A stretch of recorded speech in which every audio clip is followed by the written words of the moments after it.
정서적 접촉으로부터의 도피. 히글과 펠드맨이 자신의 사례를 통해 비슷한 방식으로 제시한 알지 못함에 대한 헌신은 접촉을 어렵게 만드는 결정적인 요소로 앞의 두 사례는 접촉이 심하게 파괴된 모습을 보여준다. 최근에 많은 연구들은 그런 환자들의 치료에 관심을 갖게 되었고, 그 결과 환자와 분석가 사이에 직접적인 접촉 형질에 초점을 맞추게 되었다.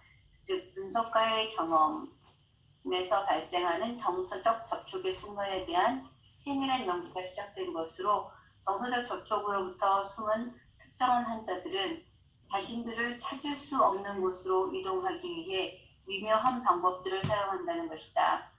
이런 환자들은 필사적으로 정서적 평행이라는 일종의 정체 상태를 만들어내는데, 이것은 다른 사람들과의 정서적 접촉에 의해 결코 방해받지 않는 상태다. 네, 여기서 잠깐 여기서 오늘 계속 할 얘기가 우리가 임상에서 어떤 분들을 보게 되면 굉장히 많은 얘기들을 해요.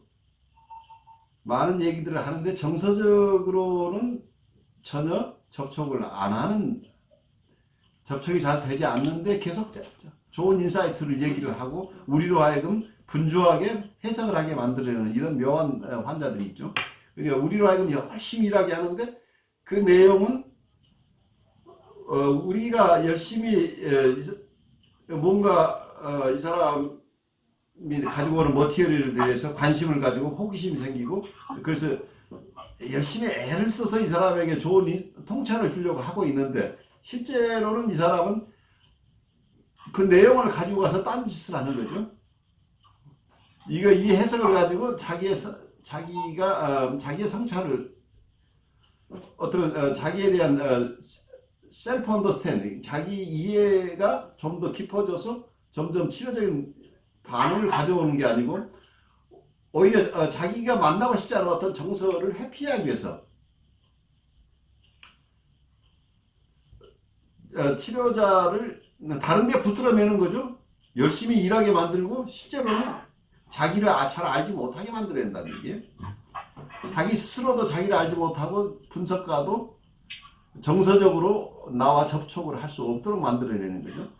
그래서 실제로는 겉으로 보면 굉장히 분석이 잘 이루어지고 있는 것 같은데 피상적인 어떤 관계만 이어지고 있을 뿐이지 실제로 정서적인 접촉들이 일어나지 않고 있는 이런 묘한 상황들이 많이 생기는데, 이런 환자들을 어떻게 이해할 것인가, 그리고 그렇게 이해한다면 어떻게 이분들하고 임상관계를 맺어갈 수 있을 것인가 하는 어떤 도전적인 얘기들을 오늘 하고 있을 거예요. 지금 시작하죠. 클라리는 정서, 방어 그리고 대상관계의 측면에서 뿐만 아니라 과거에서 현재로 전이된 전체 상황의 측면에서 환자의 치료를 생각하는 것이 필수적으로 진행했다.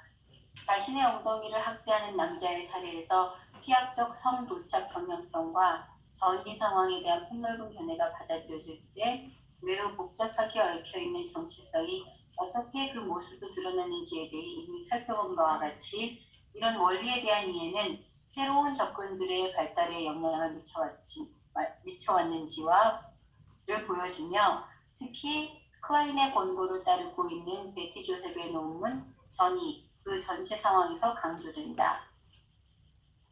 조셉은 기이한 방식으로 관계하는 접촉하기 어려운 환자들을 묘사했다.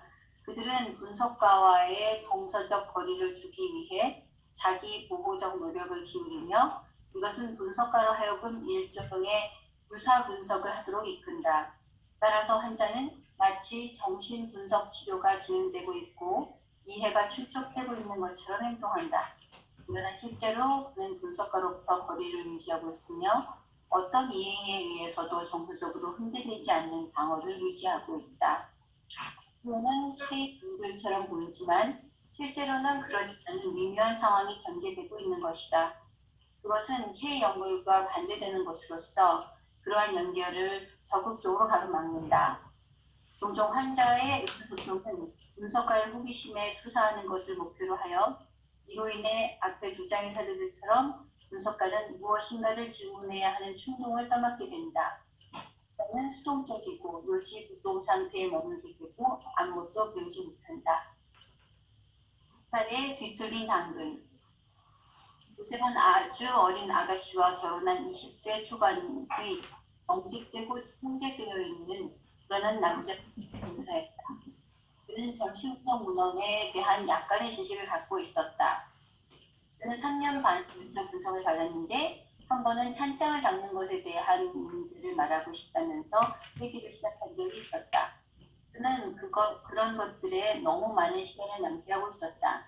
그는 자신이 얼마나 물건을 깨끗하게 닦아야만 하는지, 얼마나 그 일을 계속해야 하는지에 대해 묘사했다. 그는 이 문제가 도움을 필요로 하는 주된 문제인 것처럼 호소했다.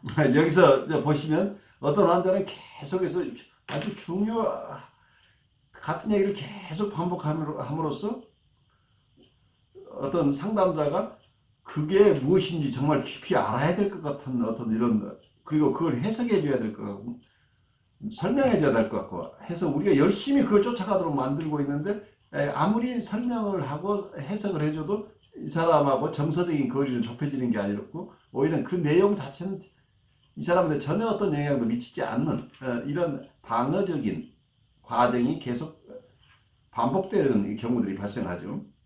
그래서 어쩌면 저 사람 내담자가 가진 호기심을 내가 몽땅 가지고 있고 그 호기심에 따라 나는 열심히 일을 하고 있는데 상대방은 그걸 가져다가 자기 이해를 돕는 데 쓰는 게 아니고 오히려 나하고 거리를 그대로 유지해서 자기가 정서적으로 방해받지 않도록 하는 그 지점에 계속 머물러 있다는 어떤 그 평형 상태를 그대로 유지하고 있어 자기가 자극을 받고 싶지 않은 거죠. 정서적인 자극을 피해 나가는 이런 것들이에요. 우리 그 다음으로 가보죠. 분석가는 무언가 특별한 것이 있다고 느껴졌다. 그리고 그녀는 그 이유를 이해하기 위해 기다렸다. 그는 청소하는 일을 계속하고 싶기 때문에 저녁에 친구를 만나러 가고 싶지 않다고 덧붙였다. 그는 마치 내게서 어떤 것을 기대하듯이 잠시 이야기를 멈췄다. 나는 그가 청소하는 것에 대해 내가 어떤 격려의 말을 해주길 기대하고 있다는 강한 인상을 받았다. 그래서 나는 기다렸다. 여기서 보통 이런 경우에 그 청소하느라고 참 애썼다고 우리 격려해주고 싶은 욕구가 생겨나죠. 묘하게 이분들이 우리를 행동하게 만들어내는 패턴이 있다는 얘기예요. 이게 어떤 면 다른 쪽에 설명한 프로젝티브 아이덴티케이션을 통해서 우리가 어떤 방식의 인터벤션을 하도록 만들어내는 묘한 패턴이 있다는 얘기죠. 그 다음으로 가죠. 그는 어떤 모임에서 발을 빼려는 것으로 보인다. 산장을 닦는 자신의 일에 몰두하고 싶어 했고 그는 분석가가 무슨 말을 해주길 기다렸다는 것처럼 보였지만 실제로 그것은 의심스러운 것일 수 있다. 역전위에서 분석가는 어떤 뚜렷한 반응을 느꼈다. 그녀는 자신이 약간 피상적인 것에 끌리고 있다는 것을 깨닫고는 불편한 감정이 생겼던 것이다. 그녀는 이 얘기를 풀 수 있을 때까지 계속 기다렸고 보다 심층적인 연상의 도움으로 그녀는 그 수수께끼를 풀기 시작했다. 그는 지난번에 그들과 함께 그녀의 집에 갔을 때 그녀의 남편에 무례했기 때문에 그날 저녁에 그녀의 집에 가고 싶지 않았다고 덧붙였다. 그녀의 남편은 내 환자가 그곳에 있는데도 TV를 틀었고 다른 사람들은 아랑곳하지 않고 아이들이 학교에서 겪은 어려움에 대해서 독단적인 견해를 늘어놓았다. 그때 나는 그가 자신의 마음과 내면 세계를 청소하는 것에 대해 내가 클라인 학파식으로 해석해 주기를 기대하고 있었던 것 같다고 말했다. 또 내가 그렇게 하지 않았을 때 나는 TV를 보고 있거나 그가 겪는 어려움에 대해 독단적인 견해를 늘어놓는 그녀의 무례한 남편처럼 행동하고 있다는 인상을 받았다고 그에게 말했다.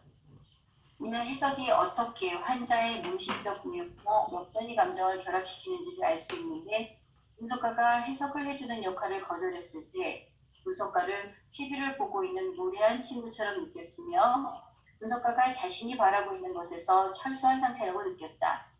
그러한 느낌은 그가 분석에 의해 움직이지 않고 안전하게 머물러 있기를 원했기 때문이었다. 분석가의 해석은 분명히 예측 가능한 역할에 안주하고 싶어하는 그의 소망에 대한 도전이었다. 처음에 그는 화가 났고 기분이 엉망이었지만 이후의 회기에서 자기의 불편한 심기에 대해 이해할 수 있었다. 그가 화가 났고 기분이 엉망인 반응은 그가 바라던 바는 아니었지만 환자의 접촉이 발생한 것이다. 그 환자는 접촉의 정도에 대한 명백한 견해의 차이에도 불구하고 분명히 보다 심층적인 이해에 도달했고 분석가는 그 이해를 환자가 자신의 경쟁적인 통제 성향에 대해 통찰하게 된 것이라고 보고했다. 다음날 그는 기분이 많이 좋아졌다고 말했다. 그 기분이 좋아진 것은 이전 회의에서 얻은 이해 때문일 수 있다.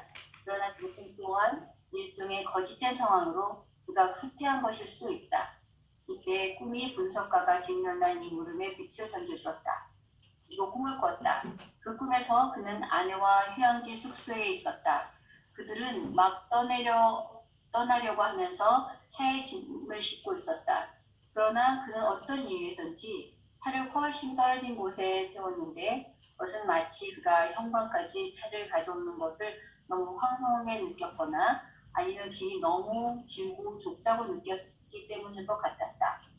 차를 현관에서 저만치 떨어지게 데 두고 거리를 유지한 것을 어떻게 이해할 것인가?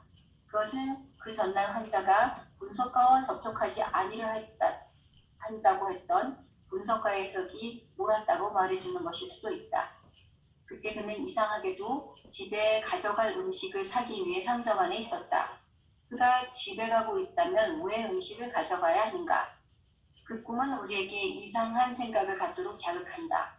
그 전날 분석가의 역전이가 그랬던 것처럼 자신을 위해 음식을 사는 것은 그 전날 그가 자신의 해석을 결정하기 위해 자신에게 몰두하고 싶었던 그의 소망과 연결되어 있었고 실제로 그는 정신분석적 집에 있는 음식을 포함하여 집에 있는 음식에 의존하기를 거절했다. 여기서 정신분석적 지배에 있는 음식이라고 하는 게 분석가가 해주는 해석이라는 얘기죠. 그는 얼마의 당근을 고르고 있었다.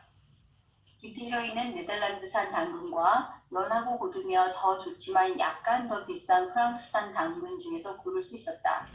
그는 뒤틀린 네덜란드산 당근을 골랐는데 그의 아내는 왜 그랬냐고 물었다. 그의 연상은 휴가 계획으로 이어졌다. 그는 네덜란드로 가기보다 프랑스로 가는 것을 선호했다. 다시 이상한 상황이 전개되고 있다. 그는 프랑스산 당근을 더 좋아하지만 이상하게 네덜란드산 당근을 골랐다. 그 꿈에 대한 연상은 당근이 값싸고 좋은 음식이며 야맹증에 좋다는 전쟁 중에 유행했던 광고에 대한 기억으로 인도했다. 나는 간략하게 제안했다. 그 전날 그가 내게 특정한 방식의 해석을 강요했던 것과 그것에 대한 이해는 그의 내면에 있는 나의 해석을 그 자신을 위해서가 아니라 다른 목적에 사용하기 위해 이삿짐 속에 꾸려 넣는 것과 연결되어 있다. 사실 그는 내가 했던 해석을 그날 저녁에 그의 강의에 사용하겠다고 생각했었다. 그때 이것은 집 또는 분석에서 얻은 음식이 아니라 집에 가져가기 위해 사는 음식이 된다. 그는 자신의 야맹증에 좋고 그에게 통찰을 주는 당근을 고른다. 그러나 그가 실제로 고른 것은 뒤틀린 당근이다. 여기에서 우리는 환자가 암과 알려짐을 다루는 과정에 대한 완전한 해석의 예를 찾아볼 수 있다. 그가 음식을 고르는 어제의 작업은 그의 꿈에 비춰볼 때 자양분을 주는 방식과 뒤틀린 방식 두 가지 방식으로 이해될 수 있는데 그의 선택은 뒤틀린 방식이었다. 그러나 이것은 이상한 것이었고 실제로 그는 이것을 깨닫고는 왜 그랬는지 의아했다. 여기에는 몇 가지 중요한 요소들이 있다. 그가 보지 못하는 문제들을 도울 수 있는 좋은 분석, 즉 통찰의 증가를 받는 것에 대한 관심이 있는가 하면 분석을 접촉과 자기 참여 또는 자기 양육으로부터 철수하는 데 사용하는 길라르의 모습에서 드러나는 그의 또 다른 이상하고 뒤틀린 부분이 있다. 그는 분석을 진정한 배움과 지식을 회피하는 이런 유사 분석으로 왜곡하여 자신에게 적절한 자양분을 공급하는 것을 좌절시킨다. 조셉은 분석가가 유사 해석으로 이끌 수 있는 방식이 갖는 중요성을 지적한다. 그러한 유사 해석은 거리를 유지하고 힘들게 느껴지는 정서적 접촉을 피하기 위한 것으로서 올바른 분석의 목적과는 전혀 다른 목적에 사용되는 것이다. 화자는 자료에 대해 알고 싶어하는 분석가의 욕망이라는 고리를 통해서 분석가와 연결되어 있다. 이 연결고리는 여러 가지 기능을 갖고 있다. 이것은 환자와 분석가 사이의 경계를 허물고 사고를 가로막으며 두 사람 모두의 정체성을 혼동시키고 다른 독립된 사람과 접촉하고 있다는 감각을 파괴한다. 그러나 아마도 가장 중요한 것은 화자로 하여금 분석가로부터 배우기보다는 분석가를 경쟁 대상으로 보고 그를 능가하는 성취감을 갖게 하는 것일 것이다. 분석가는 이러한 유사 분석애로의 유혹에 최선을 다해 저항하면서 현재 발생하고 있는 현상의 의미를 이해하려는 노력을 계속했다. 따라서 분석가는 아는 것과 배우는 것에 대한 관심을 드러냈다. 그리고 이 관심이 바로 환자가 연결하는 것이나 방어적으로 투사하는 것에 용이하게 사용되는 것이다. 그때 전이는 환자가 분석가를 사용한 것이라고 말할 수 있다. 분석가가 환자를 위해 수행하는 하나의 기능은 환자를 대신해서 호기심을 갖는 것이다. 그 기능은 분석가에 대한 환자의 호기심을 잡아줄 수도 있고 또는 그것을 무효화시키는 데 사용될 수도 있다. 분석가는 전이에서 단지 담아주는 어머니의 눈물의 역할만을 수행하는 것이 아니라 분석가 또는 이 자료에서 아내로서 해야 하는 특별한 종류의 담아주기 기능, 호기심들이 짝짓게 하거나 그것들을 무효화시키는 또 수행한다. 무효화시키는 기능도 수행한다. 이렇게. 전이를 전체 상황으로 보아야 한다는 조셉의 생각은 전이랑 단지 환자와 분석가가 다루고 있는 분석가에 대한 고립된 내용에만 적용되는 것이 아님을 강조한다. 정신분석 작업이 이루어지는 영역인 분석가와 환자 사이의 협력이야말로 때로는 분석가의 갈등과 연결된 환자의 갈등이 집중되는 꼭지점이다. 그들 사이의 동맹은 가장 팽팽한 정의와 갈등이 드러나는 영역이다. 스웨이츠는 전이로 옮겨지는 것은 1차적으로 과거의 외부 대상이 아니라 내적 대상이라는 것을 보여주었다. 전이는 환자가 말하고 있는 것과 나란히 그리고 그 이상으로 환자가 관계 안에 가져오는 모든 것 그리고 그가 분석가를 어떻게 사용하고 있는가를 포함하고 있다. 전이에 대한 우리가 이해하고 있는 많은 부분들은 환자가 사용하는 다음과 같은 여러 가지 방식에 대한 이해로부터 온다. 우리로 하여금 어떤 것을 느끼도록 만드는 방식, 우리를 자신의 방어 체계 안으로 끌어들이는 방식, 우리를 자신들과 함께 행동하도록 만들기 위해 무의식적으로 행동하는 방식, 유아기로부터 형성된 자기의 내면 세계를 전달하는 방식 등.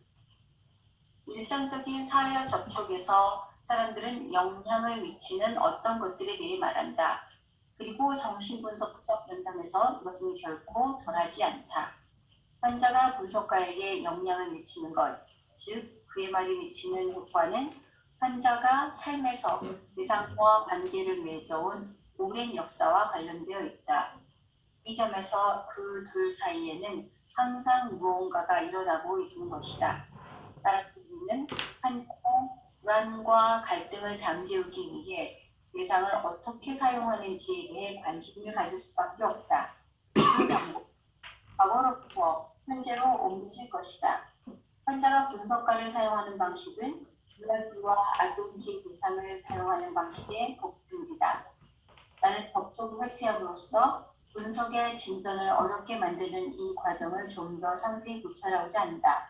분석에서 아무것도 일어나지 않는 것으로 보일 때 과연 어떤 일이 일어나고 있는가? 환자가 치유적 관계를 생생한 접촉 대신 침투된 것으로 만드는 것은 불안의 홍수에 가라앉지 않고 떠 있으려는 노력으로 이해될 수 있다. 여기 굉장히 중요한 어떤 사례들이 나오는데 여러분들 이 얘기를 들으면서 느끼는 걸 조금 나누고 이 장을 마치는 게 좋을 것 같아요. 우선 여기서 전이라고 하는 것을 너무 심플하게 보지 않고 굉장히 광범위하게 토탈 시츄에이션의 전이라는 개념을 사용했죠. 전체적인 상황이 전이 된다. 그래서 우리가 프로이드가 처음 얘기했던 어떤 전이는 과거의 대상에게 가졌던 어떤 정서가 분석가에게 전치된다 하는 이런 심플한 개념이었는데 전이의 개념이 굉장히 계속 넓어졌어요. 그리고 프로이드가 봤던 여기서 과거의 전이 개념보다는 훨씬 넓은 개념으로 전이 개념의 수정이 일어났었는데 그 중에 어떤 대상관계 이론의 어떤 주창자인 멜라니 클라인이 봤던 어떤 토탈 시츄에이션이라는 것, 그리고 그런 클라이니언적인 측면에서 여기서 베티 조셉이라는 분의 어떤 사례, 이런 것을 가지고 이 저자가 힌쉘 루드가 아주 설득력 있게 다른 사람의 사례를 어쩌면 새롭게 이해한 전이라는 개념을 가지고 설명해내고 있죠. 그래서 이거 따라가기가 쉽지는 않은데 반드시 이 해석이 꼭 그대로 맞는다 이제 이런 것보다 클라이언들은 이런 사례들을 어떻게 다루는가의 하나의 사례로 여러분 이해하면 좋겠어요. 근데 어떤 면에서는 전이라고 하는 게 토탈 시츄에이션이라고 하는 게, 토탈 시츄에이션은 과거에 계속해서 반복했던 대상 관계 패턴이 치료 속에서도 드러난다. 어떤 상담 속에서도 내담자와 상담자 간에 일어나고 있는 어떤 역동들이 과거의 어떤 역동, 과거의 어떤 관계 맺는 유형들, 그 양식들, 방식이 재현돼서 반복되고 있을 가능성이 있다. 그래서 단순하게 하나의 과거의 어떤 특정한 대상이 느꼈던 하나의 정서뿐만이 아니고 아주 많은 것들이 옮겨올 수 있는, 이 중에 아주 재미있는 건 아주 인사이트풀한 거죠. 대상을 어떻게 사용하느냐죠. 대상이라고 여기서는 분석가를 어떻게 활용하고 있냐. 그럼 이분은 과거의 다른 사람들을 활용하는 방식하고 연결된다는 얘기죠.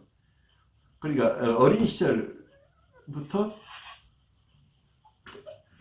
대상을 사용해왔던 방식이 지금 대상을 사용하는 방식에도 드러날 가능성이 있다는 얘기죠. 가장 최근의 대상은 분석가가 되겠죠. 여기서 상담자가 되겠죠.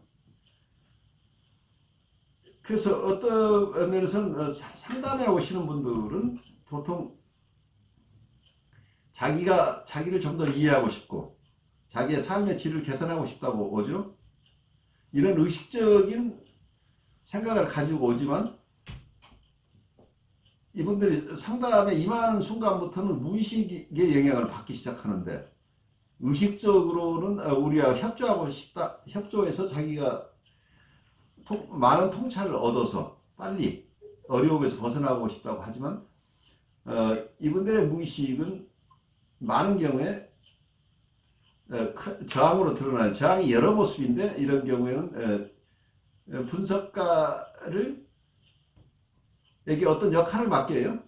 역할을 맡겨서, 분석가는 어떤 사람들이에요? 분석가는 사람들을 돌보고 싶은 그런 욕망을 가진, 그런 소망을 가진 사람들이기 때문에 끊임없이 누군가를 돕고 싶어하는 이런 그런 소망을 가지고 있는데, 이분들은 그런 것을 잘 알죠. 그래서 우리를 적절하게 자기를 돕는 어떤 역할을 하도록 하는데, 그 돕는 방식이 자기가 정말 통찰을 가져가는 방식으로 돕는 관계가 일어나는 게 아니고, 어떤 경우에는 자기에 대해서 잘 이해하도록 어떤 머티리얼을 계속 가져오지만, 사실은 그 머티리얼을 통해서 자기가 자기 통찰을 늘려서 자기 삶의 질을 개선하는 쪽으로 가려고 하는 어떤 그런 인텐션보다, 무의식적으로는 열심히 자기에게 자기가 어떤 지적인 방식인 해석을 하도록 하지만, 그래서 협조하는 모습을 보이고 있지만 실제로 깊은 무의식 속에서는 정서적인 접촉, 나를 티끌만큼도 건드려서는 안 된다, 정서적으로. 그러니까 내가 기분 나쁘지 않도록 나는 온전하게 안전한 상황에서 분석가나 상담가는 열심히 자기 얘기를 듣고 거기에 따라서 애쓰는 과정을 가도록 만들어내지만 그것을